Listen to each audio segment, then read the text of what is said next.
Araretama, e Araretama é uma palavra tupi-guarani que significa terra da luz, o lugar de onde a luz nasce, e nesse caso é a consciência, né? É luz como consciência, como awareness. Então é essa consciência desperta que tem a capacidade de escolher por seu destino. Porque destino vem de desígnio e desígnio vem de desenho.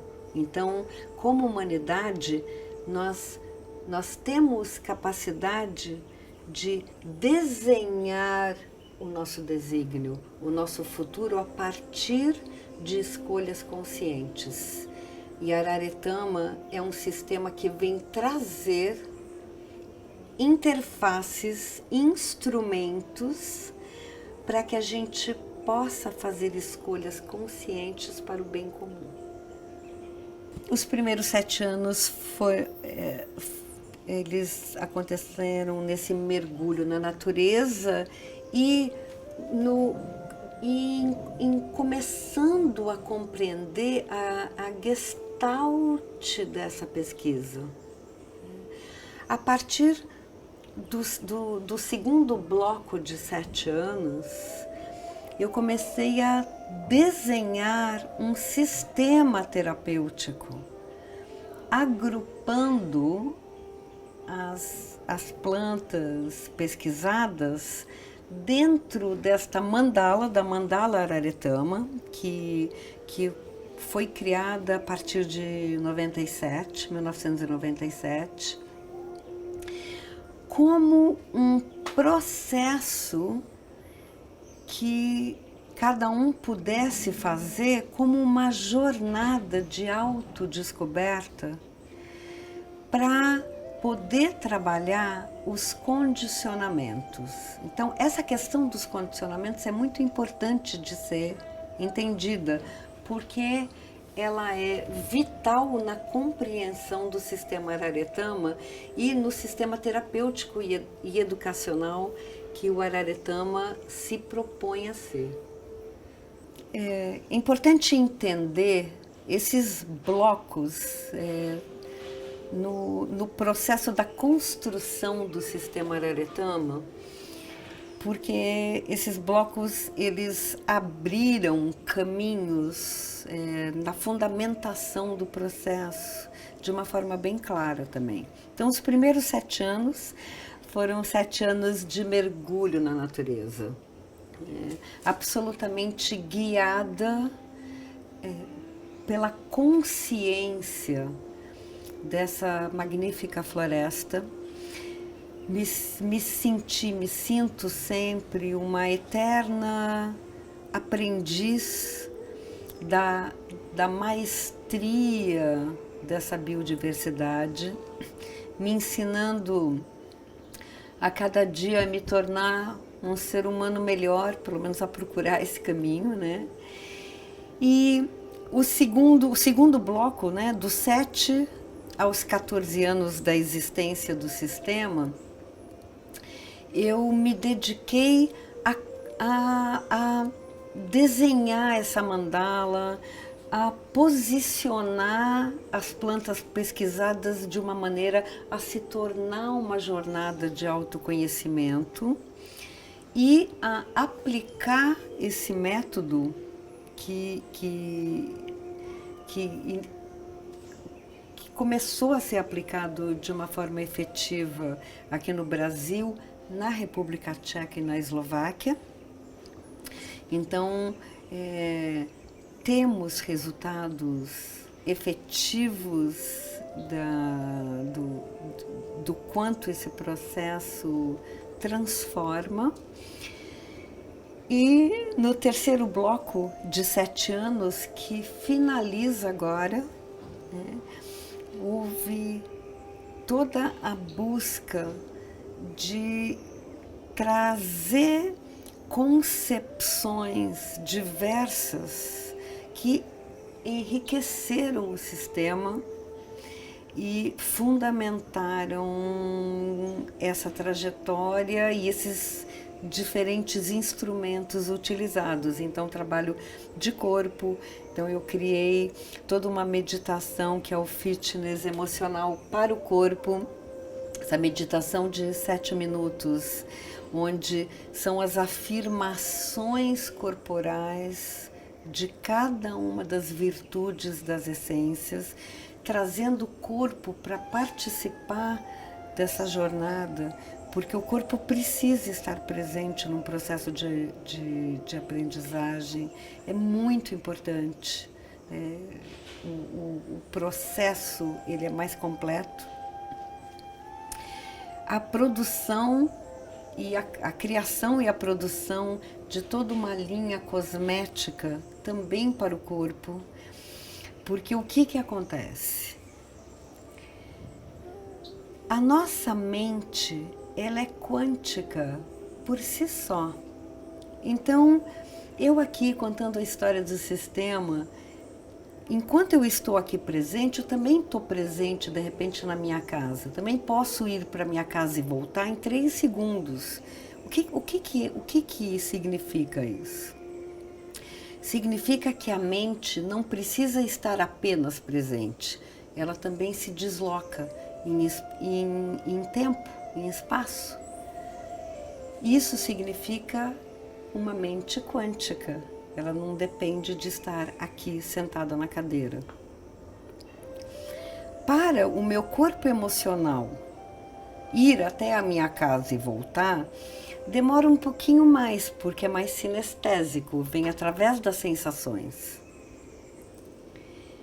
O meu corpo físico, ele depende de ir até em casa e voltar. Como a minha mente é quântica e o meu corpo físico não acompanha esse processo no mesmo tempo, há uma defasagem. E através dos cosméticos que foram criados, a proposta do sistema é trazer um conhecimento mais próximo ao quântico possível, para que possamos ir para o novo de uma forma mais integrada. Porque a mente às vezes fica muito acelerada e o corpo se cansa muito com esse processo. Então, nesses de 14 a 21 anos, houve uma dedicação, né? A criação de produtos, a um aprofundamento de toda a parte conceitual, ao desenvolvimento de toda uma parte teórica e prática para que pudesse ser seguida com exercícios bem assertivos também. Então, nessa busca como educadora, eu trouxe uma série de elementos para constituir o fitness emocional, então trazendo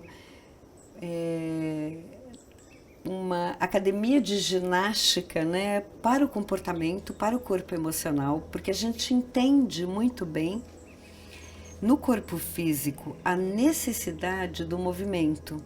Porque o que acontece se eu ficar sentada nessa cadeira por 20 anos? No momento em que eu for me levantar, que eu for tentar descruzar minha perna, me movimentar, vai estar tudo completamente paralisado, né? Então, assim, atrofiado. E eu vou estar cheio de dores no momento em que eu me movimentar. E o que acontece com o nosso comportamento? Então, quando a gente nasce, nós temos, né, na nossa neuroplasticidade uma quantidade determinada de neurônios e neurotransmissores, porque nós somos seres neuroquímicos. Né? Nós respondemos neuroquimicamente para a vida. Esse funcionamento neuroquímico é muito importante, né? A neurociência é uma dimensão da ciência importantíssima hoje para a gente compreender o funcionamento e para compreender o comportamento. Então, nós temos disponíveis uma quantidade de neurônios neurotransmissores e o que acontece? acontece que nos primeiros 2 anos nós esculpimos essa neuroplasticidade de uma forma a deixarmos do lado de fora um potencial de conexões e consequentemente futuras percepções da realidade que não são acionadas em função dos nossos condicionamentos, que vêm a partir da família, que vêm a partir da cultura, da cultura onde a gente nasce, do país onde a gente vive. Né? Então, não é que isso é ruim, isso é um processo necessário, mas isso não significa que a gente não possa trabalhar sobre isso. Então, essa escultura, né, esse desenho esculpido nessa neuroplasticidade faz com que a gente olhe a vida sobre pontos de vista determinados. Então, eles acabam gerando condicionamentos na nossa percepção.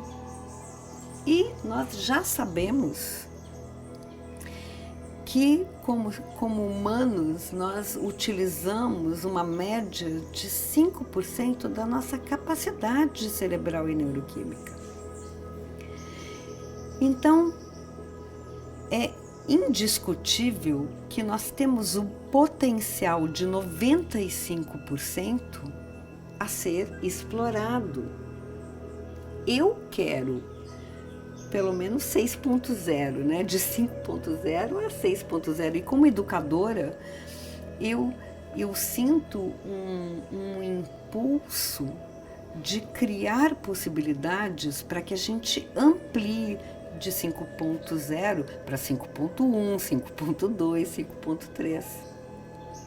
Então, a contribuição do sistema Araretama é como uma formiguinha que carrega uma folhinha da floresta e vem contribuir para um buquê, né, de metodologias de todas as áreas, para que o ser humano possa evoluir utilizando potenciais que estão ali para serem utilizados, mas em função dos condicionamentos não são. Então a mandala Araretama, ela é um método para exercitar esse potencial. Então, à medida em que as essências estão dispostas de uma determinada maneira, é como uma academia de ginástica, quando a gente vai fazer um circuito. Quando a gente entra num circuito de educação física, a gente não fica fazendo esse movimento só durante 50 vezes e depois vai embora para casa. Depois volta no dia seguinte e faz o mesmo movimento. A gente faz uma cadeia de 10 exercícios aqui, faz uma cadeia aqui, depois faz uma cadeia com o tronco, faz uma cadeia com as pernas, com o pé. Então,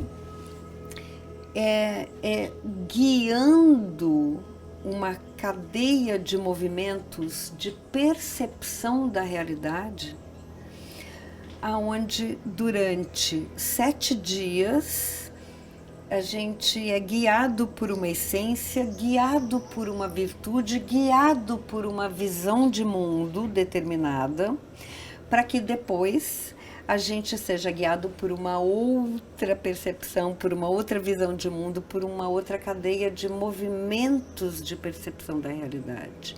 Isso faz com que a gente tonifique essa escultura que eu falei que é desenhada através dos nossos condicionamentos e que a gente possa flexibilizar essa linha. Porque flexibilidade é uma das chaves para a evolução. Sem flexibilidade, a gente não tem como experimentar o potencial de vida em suas diversas propriedades, formas e funções. Se a gente não tem flexibilidade, não tem como adquirir também uma outra chave para a evolução, que é repertório de vida. Quando a gente nasce como com uma mochilinha, e dentro dessa mochilinha tem uma série de virtudes inerentes a cada um de nós, né? Essa mochilinha a gente tem como trazer mais instrumentos para essa mochilinha, novas formas de interagir com a vida, para que a gente consiga trazer e rechear essa mochila com novas experiências. A gente precisa ser flexível, porque senão a gente vai sempre ter um tipo de experiência igual. Então, a mandala, ela se propõe a ser um campo de experiências para que a gente possa flexibilizar e a partir da flexibilidade rechear nosso campo de repertório com possibilidades que façam com que a gente saia do 5.0 e possa evoluir e aproveitar todo esse nosso potencial que está aí para ser utilizado. A questão da flexibilidade é muito importante porque nós temos uma tendência de estagnar nas nossas vítimas internas. Então, porque meu pai fez aquilo, porque minha mãe fez aquilo lá, porque eu não recebi comida na hora certa. Então, há uma tendência da gente justificar as nossas dificuldades através de eventos na infância. E, sem dúvida nenhuma, a nossa fisiologia ela é formada de traumas em menor e maior escala. Então, não desmerecendo, inclusive, traumas profundos, né? A questão é que nós jamais conseguiremos dissolver os traumas da nossa biografia. Isso é uma ilusão. Eles estão lá. Eles fazem parte, inclusive, da nossa riqueza. O que a gente é capaz de fazer é integrar esse trauma, compreender esse trauma à luz de uma nova percepção,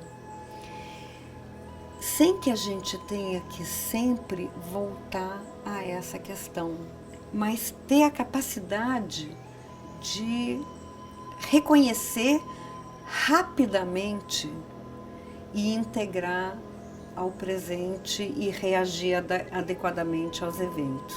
Então, no processo da mandala, e uma das propostas dessa jornada é a capacidade da gente entrar em contato com determinadas dores profundas, mas não permanecer nesse processo por tempo demasiado. Entra em contato, tem a capacidade de sair e enfrentar a vida num novo momento. Entrou de novo, tem ferramentas diversas, porque o fitness emocional percorre 31 essências, 31 maneiras diferentes de enfrentar, de se relacionar com a vida, né? Então, são 31 novas formas, instrumentos que estão dentro da nossa mochilinha quando a gente termina essa jornada. Então, rapidamente a gente exercita entrar numa questão emergir, mergulhar, emergir através dessas maneiras diferentes, né? Então, nós temos a mandala, 8 níveis diferentes, que são 8 dimensões da vida, que são origem, e origem tem a ver com a nossa identidade, quem somos nós, honrando quem somos, tendo espaço de fluir, e inclusive através da nossa inocência, sem que o tempo todo a gente precise recorrer a máscaras sociais. O segundo nível, que é força vital, é ter força para que a gente possa levantar de manhã e interagir com a vida. Movimento, que é o terceiro nível, é perceber a vida como uma plataforma de experiências onde tudo aquilo que está estagnado é uma ilusão. O movimento é um princípio de vida, tanto o movimento do nosso inconsciente para o nosso consciente, como de dentro de nós numa interação com a vida. Relacionamento, que é o quarto nível, porque nós somos seres sociais, que ocupa a nossa esfera do pensamento, ou porque a gente tem uma relação, ou porque a gente não tem, ou porque nossa relação é complexa. Então, nós estamos o tempo todo nessa discussão interna em relação às relações. Quinto nível é vivenciamento, é perceber que a vida é uma oportunidade e que a gente muitas vezes joga fora, joga pela janela anos da nossa existência, porque a gente não percebe as oportunidades, está o tempo todo na vítima, ou dando atenção àquilo que a gente não tem, ao invés de dar atenção àquilo que a gente tem, e ampliando as nossas possibilidades. Então, voltando àquela questão, indo do 5.0 ao 5.1 para chegar no 6.0, 7.0. E depois do nível vivenciamento vem o nível limpeza, que é a capacidade que a gente tem de descartar aquilo que não nos serve, de pôr foco naquilo que é imprescindível, de exercitar e ir do microcosmos para o macrocosmos, para o microcosmo. Então, são exercícios que fazem com que a gente limpe o campo das prioridades, para que a gente possa ancorar, que é o próximo nível, então trazer os nossos projetos de vida de uma forma que possamos ser felizes no nosso trabalho, que não precisamos sofrer através das nossas escolhas, indo para o oitavo nível, que é a sabedoria, e a concepção de sabedoria do sistema é a dança, a sabedoria é trazer para o coração o paradoxo entre o intelecto e o instintivo. E o centro da mandala, nós temos um complexo que é uma essência, que é a Rudá, que ela traz a necessidade de metabolizarmos nossas experiências de vida para que a gente possa ter o melhor de cada evento. Assim como nós temos um sistema metabólico físico que é fundamental em relação àquilo que ingerimos, em relação à nossa alimentação, porque nós não somos só o que comemos, nós também dependemos de um sistema metabólico que funcione. Nós temos a nossa vida, mas nós fazemos parte de uma espécie, da espécie humana.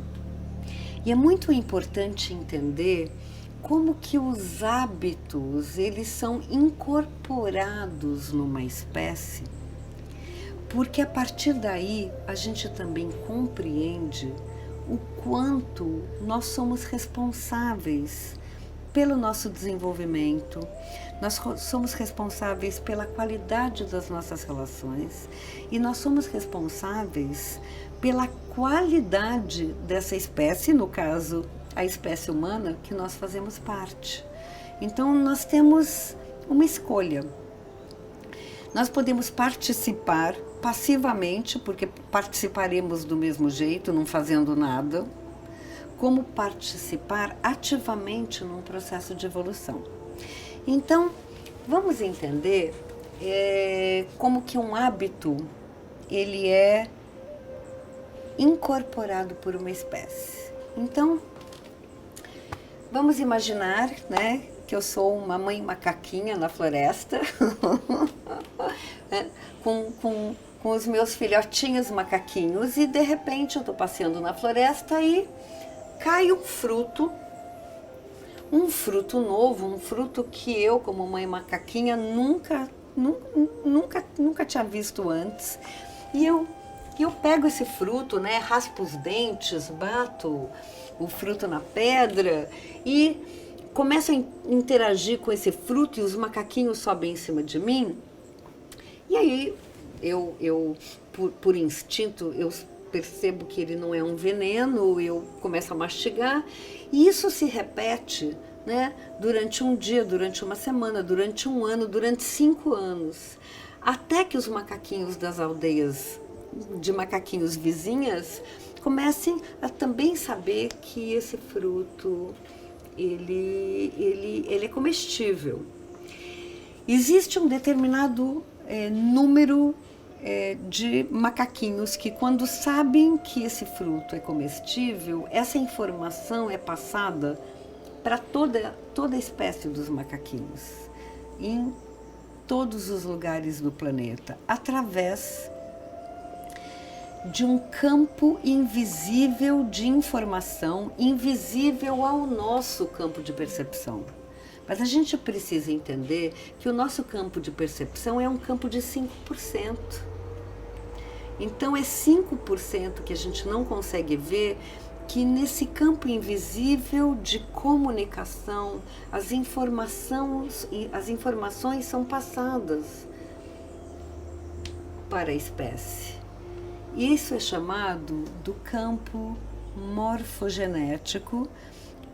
Um dos grandes estudiosos dos campos morfogenéticos é Rupert Sheldrake, catedrático de Cambridge, que eu tive a honra e o prazer de conhecer e acompanhar num determinado momento da pesquisa dele. E ele hoje, através de uma pesquisa maravilhosa, ele vem trazer os fundamentos deste campo morfogenético, desse campo de linhas invisíveis onde a informação transita, né? Então, tudo aquilo que a gente não gosta no ser humano, né? Porque é fácil numa roda de amigos a gente ouvir, mas isso é um absurdo, mas quando eu leio o jornal, eu ouço essa notícia que é um absurdo. Agora, todo esse absurdo faz parte de uma espécie humana onde nós somos co-produtores dessa construção do comportamento. Então, como educadora, ser humano, mãe, amiga, companheira, quando eu começo a pesquisar quais as formas que podem fazer com que esse ser humano se torne um ser humano melhor, né? Eu começo trazendo a questão que foi muito bem explorada pelos sufis, né? Primeiro dos 3 centros da formação das personalidades, que é o centro instintivo, o centro emocional e o centro intelectual. Então, há muitas questões que intelectualmente nós fundamentamos de uma forma brilhante e que nós sentimos no nosso centro emocional, mas o grande problema é quando a gente chega no centro instintivo, porque instintivamente nós somos seres que nos separamos um dos outros pela questão das semelhanças. Nós nos separamos por clãs, nós nos separamos por cultura. Você não vê vacas brancas e vacas pretas separadas no pasto por cor, mas você vê seres humanos se separando por cor. Isso está no instinto do ser humano. A única maneira de trabalhar a questão instintiva, eu não conheço outra. Eu não estou fechada a outras formas, eu estou dizendo apenas que o sistema vem trazer essa contribuição. É através de uma forma consciente, de uma escolha diária do que se quer da vida. E a partir dessa escolha consciente, o sistema Araretama, ele propõe um trabalho com as 3 ecologias. Como eu posso me trabalhar, me tornando um ser melhor a cada momento? Essa é a primeira ecologia. Como eu posso lidar com as minhas relações, tornando minhas relações qualitativamente melhores, através de escolhas também? Essa é a segunda ecologia. E como que eu posso trazer para a comunidade onde eu vivo, para a sociedade em que eu faço parte,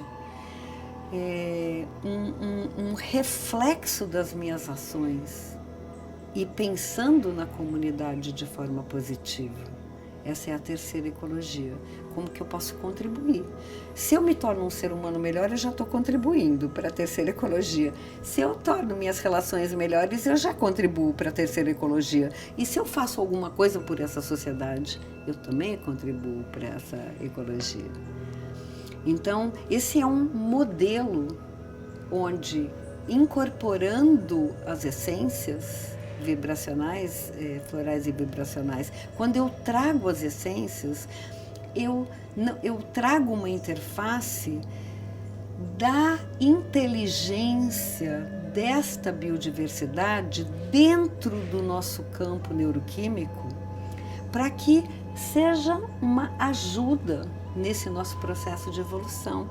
Se essa floresta conseguiu solucionar um problema de sobrevivência seríssimo por uma terra não fértil, construindo um tapete complexo de vida, onde 75% da vida ativa dessa floresta é na copa das árvores, que vem a partir desta inteligência social biológica. Então, quando eu trago para dentro da minha fisiologia esta inteligência, eu aprendo com ela. Também essa é a forma como solucionar essa relação com a minha complexidade interna, com as minhas sombras, minhas dicotomias, meus paradoxos, que é uma dificuldade, né? Que é a nossa riqueza, mas ao mesmo tempo, os nossos paradoxos, eles podem ser obstáculos de crescimento. Então, quando eu proponho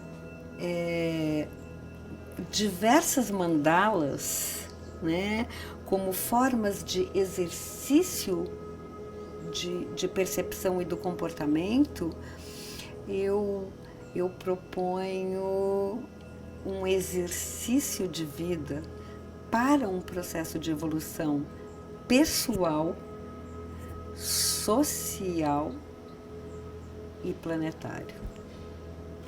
A primeira mandala, né, a mandala original do sistema Araretama, ela é o coração dessa metodologia, e que dá origem ao curso básico, e é um programa que é feito como um processo de renascimento, né? Então, tem a duração de aproximadamente 10 meses, onde as essências são incorporadas no processo, e ela pode ser feita de duas maneiras. Uma de forma passiva, onde você simplesmente toma a essência e observa o resultado. E a segunda forma, que eu acho mais completa, é você tomando a essência e ao mesmo tempo prestando atenção em exercitando se tornar a virtude da essência. Esse é um trabalho na formação dessa metodologia que vem da pesquisa da psicologia transpessoal de Grof, que tem fundamentos na dramaturgia que vem do xamanismo, porque a dramaturgia ela tem como fonte inicial o xamanismo, né? Então, a performance e as danças em relação aos humores da Terra, né, que são processos performáticos nas culturas mais ancestrais e primitivas, elas dão um nascimento, né, à dramaturgia e ao teatro. Então, esse também é um aspecto que pode, e eu recomendo que seja incorporado dentro da jornada da mandala, no sentido de você se tornar aquela virtude durante 7 dias. Então, é um exercício consciente, onde você ensina o teu mecanismo de reação à vida a ter novas formas de lidar com os eventos da vida. É fato que tudo que é vivo se comunica entre si. Então, o ser humano tem uma arrogância em achar que possui as formas mais sofisticadas de comunicação e ou às vezes até que apenas nós humanos nos comunicamos, né? Então, a natureza se comunica o tempo todo, né? E toda pesquisa e produção das essências florais e vibracionais leva em consideração a comunicação de virtudes, leva em consideração mensagens que são trazidas por essa natureza. Então,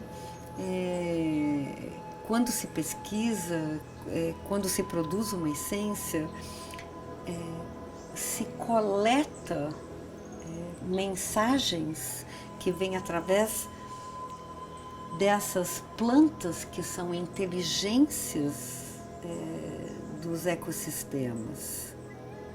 Então, na Vida Secreta das Plantas, que é um livro que foi publicado já há algumas décadas, são relatadas pesquisas que foram feitas na universidade na Índia, com cientistas colocando eletrodos nas plantas e essas plantas se comunicando através de sons. Então, é muito importante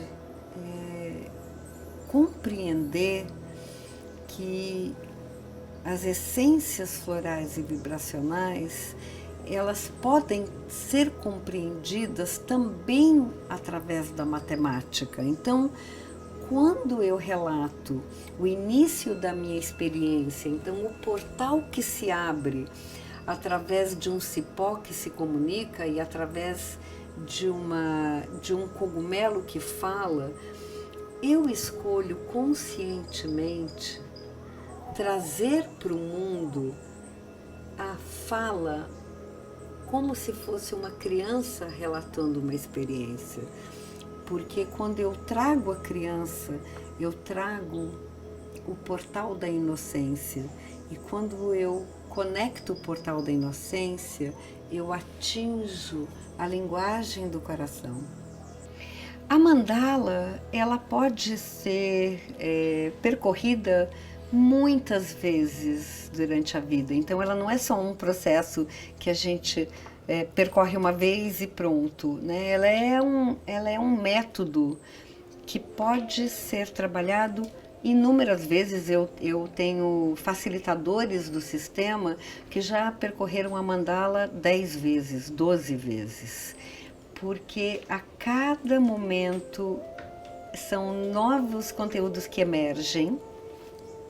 Inclusive, quando eu cito a influência transpessoal no processo da construção da mandala, está relacionado com o renascimento e também com a gestação. Então, nós temos questões que são absorvidas durante a gestação, especialmente nas fases fusionais com a mãe, que acabam sendo impressas na fisiologia do nosso comportamento e que emergem durante o processo da essência. Eu tenho o caso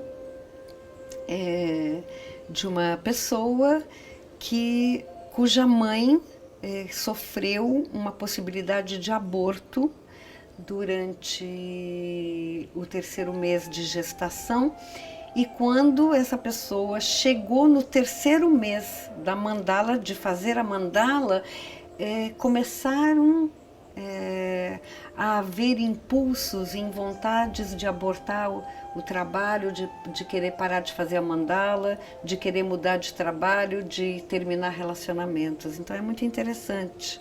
Ela aflora processos que estão impressos de muito tempo.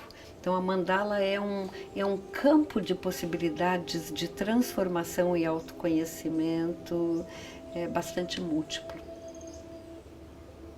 É importante compreender a diferença do campo da alopatia, da homeopatia e da essência floral e vibracional. Então, na alopatia nós temos uma presença de 100% de elementos bioquímicos. Então, quando a gente pega um comprimido e vai analisar o comprimido, 100% de produtos inseridos naquele comprimido.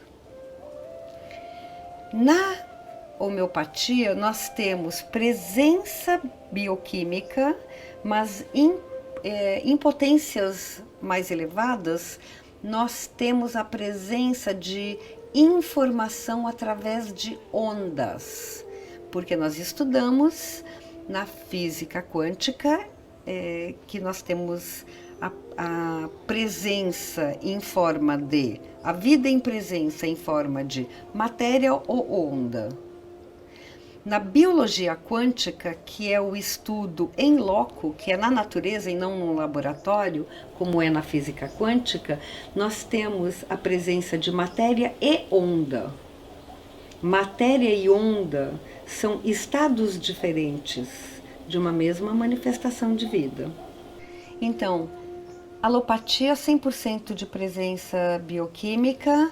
Homeopatia, nós temos metade com presença bioquímica e a outra parte com potencializações. Então, são presenças de informação através de ondas, né? É também onde se encaixa a fitoterapia, com presença de matéria orgânica, né? Uma presença bioquímica. E na essência vibracional e na essência floral, nós temos apenas a informação, a virtude da planta, num imprint na água, que é um excelente condutor de informação, mas é através da onda. Então, são ondas de conhecimento que são absorvidas pelo elemento água. Então são ondas de informação que são impressas na água e a gente entende isso matematicamente. Então, na alopatia, na fitoterapia, numa parte da homeopatia, nós temos a presença de 1.0. Então, é uma presença integral. Na terapia vibracional e na terapia floral, nós entramos nas frações. Ondas são 0,00001 de presença bioquímica. Isso é a reprodução matemática das ondas de informação que são impressas dentro da água, e a água se torna a matriz desta fonte de conhecimento e sabedoria que depois são transformados nos frascos e nos produtos. Então quando eu escolho falar sobre a experiência na floresta de uma forma pura, como vozes que conversam comigo, como quando as crianças espontaneamente se interrelacionam nas diversas dimensões de expressão da vida, não é por não saber falar de uma outra forma. Então eu posso dizer que a informação chegou através de determinados sinais vindos da natureza de uma planta, porque a comunicação se faz, e isso já é estudo de décadas, em universidades, em todas as partes do mundo. O fato do ser humano achar que isso é magia ou bruxaria é absoluta ignorância nas pesquisas feitas já há muitos anos. Então, em laboratórios de física quântica, em laboratórios e pesquisas da biologia quântica, Bruce Lipton, Rupert Sheldrake, inúmeros pesquisadores já trazem esse conhecimento. A questão é que existe uma defasagem entre o que existe como pesquisa e aquilo que é ensinado nos livros didáticos nas escolas em biologia, e na quantidade de informação que os professores hoje têm em relação à pesquisa que é feita. Eu considero a Araretama e a contribuição da Araretama na sociedade aquilo que me comove quando eu recebo depoimentos que às vezes vêm do interior do Brasil, que vêm de cidades da República Tcheca, que vêm de locais da Inglaterra, com agradecimento a terem se utilizado das essências e do sistema para terem ultrapassado coisas muito difíceis.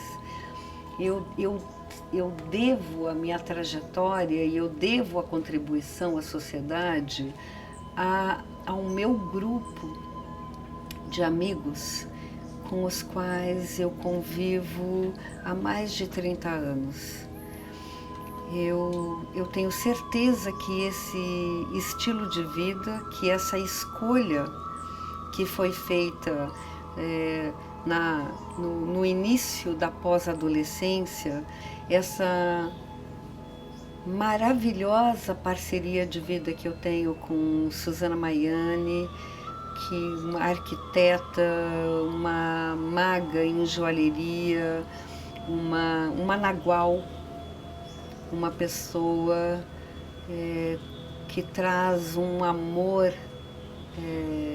existencial incomum.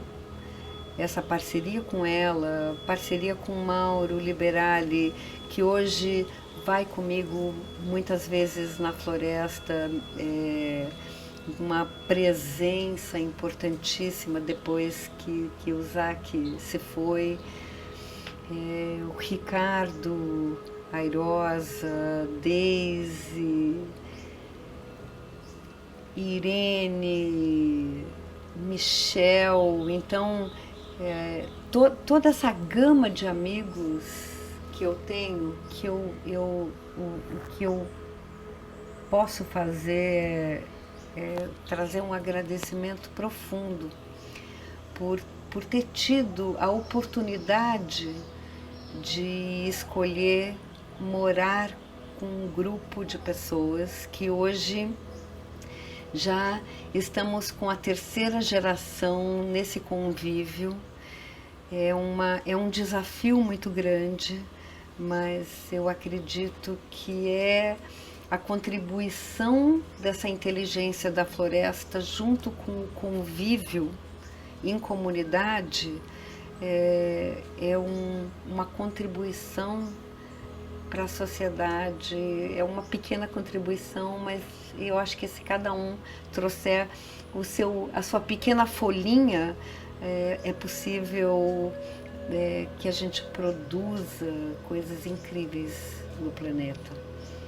Então eu me sinto muito agraciada por essa escolha e por esses amigos que eu tenho. Como eu cheguei na República Tcheca? Bom, em 97, eu vou falar um pouco da minha trajetória no exterior. Então, eu comecei o processo de entrar em contato e me aprofundar com a floresta a partir do início da década de 90. Lancei o sistema de 92 para 93 na Holanda, na Bélgica, posteriormente na Inglaterra. A partir dali, o sistema se espalhou. Em 97, eu fui representar o Brasil na conferência em Findhorn, na Escócia. E quando eu cheguei lá, eu resolvi fazer uma brincadeira lúdica. Eu peguei um pêndulo, peguei o catálogo da conferência e perguntei ao catálogo, né? Catálogo meu. Quem das pessoas presentes aqui está relacionada com o meu destino de vida? Eu peguei um pêndulo e comecei a pendular. E todos os meus amigos e representantes na época, o pêndulo dizia não.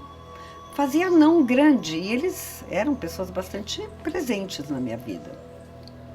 Assim eu fui com o pêndulo correndo no não, até que no nome de uma pessoa, o pêndulo fez um grande sim, que é o Ken Carson, que produz as essências do Havaí, morando na ilha de Kauai. Eu nunca tinha ouvido falar nele. E ele também não fazia parte dos apresentadores principais da conferência. Então, falei, eu vou procurar essa pessoa. Coloquei o catálogo embaixo do meu braço e perguntei para várias pessoas nos dias seguintes, olha, você conhece a pessoa, você conhece? Ninguém conhecia a pessoa. Aí chegou num dos dias, havia uma apresentação das pessoas que não eram apresentadores principais da conferência. Eu entrei na sala, sentei numa cadeira que estava vazia, cheguei para a pessoa do lado, abri o catálogo e disse, você conhece por acaso essa pessoa? E ele estendeu a mão e disse, sou eu. E ali nós estabelecemos uma relação, um contato durante um ano, e ele me convidou, um ano depois, para dar um workshop na ilha de Kauai, na casa dele. E quando eu estava chegando na ilha, chegando na casa dele, entrou um e-mail de um terapeuta de Praga, perguntando para ele se ele recomendava um outro sistema além do dele, e ele disse, a Sandra, do Brasil, está chegando na minha casa, então eu vou te pôr em contato com ela. Assim eu fiquei um ano em contato com esse terapeuta, até que ele me convidou para fazer o primeiro curso na República Tcheca. E assim começou a minha trajetória lá. Ele foi um terapeuta que depois tentou roubar as minhas marcas e registrar minhas marcas em nome dele, mas após um processo jurídico, a Lenka Silkova, como uma pequena guerreira, pegou o sistema na mão junto com a Verônica Šablová na República Tcheca, junto com a Eslováquia, e com isso foi criado, né, um vórtex de trabalho bastante eficiente nos lados do leste europeu. Foi ali também que eu conheci a Bea Benkova e o Jan Polak, que são dois parceiros de trabalho. A Bea veio num workshop.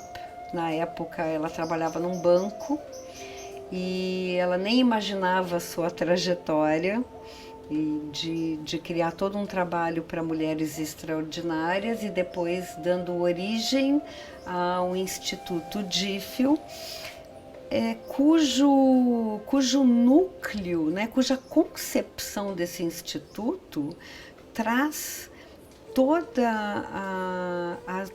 essa virtude da Mata Atlântica na construção de uma nova cultura planetária. Então, a concepção para o Instituto,